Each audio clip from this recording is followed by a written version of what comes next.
All right, so tell me what happened. Well, according today, Anthony, I went and checked my mailbox, and I had papers in there that it looks like the state of New Mexico has refiled the trespass charge against me, which they have the option to do, you know. I mean, whenever I started this deal with this squatter, I started with 5 charges that were against me.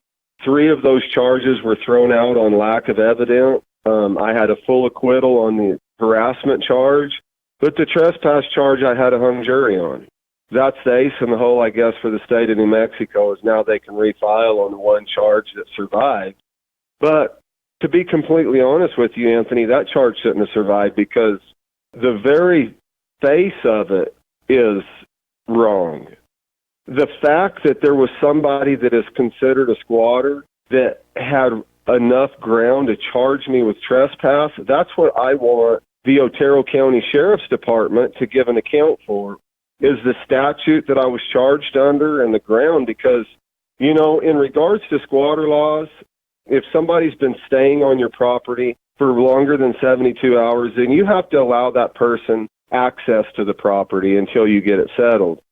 But that person doesn't have any legal right or control over the property, like a tenant or a property owner does, where a tenant or a property owner can charge somebody with trespass, but somebody that's just a squatter doesn't have the legal ground to charge another person with trespass. That's where the Officer of the Year, Dalton Sewell, needs to get his school books back out and figure out what the ground is that I was charged on, and how somebody that is a mere occupant or squatter has enough right to the property to criminally charge another individual with trespass. That's where Otero County needs to do their homework, and maybe David can help him a little, and Sean can help him a little bit with it. I personally thought this was over. I was just shocked. I did too, and I apologize for my frustration and for my sarcasm, but I am so sick of going through this. You know, I mean, I already went through the criminal trial, I already went through a jury trial, and now it's coming back up again. But you know, I think that a lot rests on Scott Couy. I think that, you know, the prosecutor, I think that, you know, I mean, or DA, I mean, I think that, you know, I think that he can step in and stop this. But tell me it's not political, you know. I mean, if politics weren't a factor, New Mexico wouldn't have probably already spent no telling how much money on this case. I mean, they've already flown him out once, so now if it goes to trial again, the taxpayer is going to have to fly this guy out again from Washington, D.C. to Otero County and give him another paid vacation out here, I guess. It's just ridiculous. So when is the court date? You said February what? February 1st is a pretrial hearing that's scheduled. So on February 1st, I'll go to the pretrial hearing, and then I guess we'll just start all over again, thanks to Judge Mitchell from Roosevelt County, who signed the arrest warrant that wound up throwing me in jail.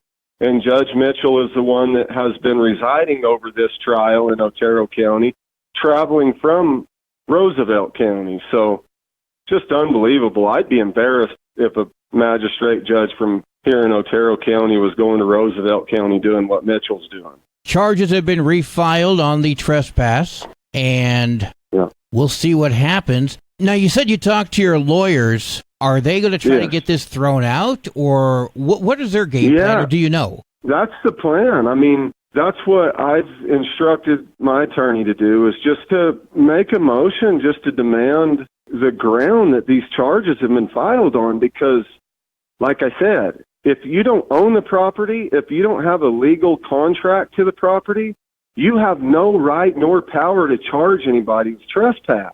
It's ludicrous.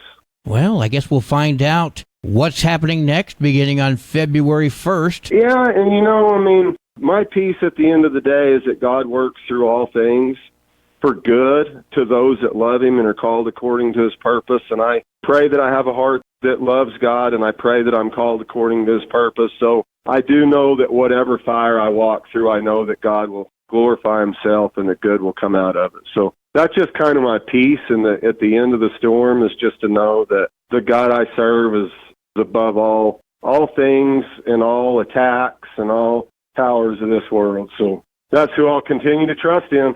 Former County Commissioner Couy Griffin, thank you very much for speaking with us. Thank you, Anthony. Appreciate you reaching out.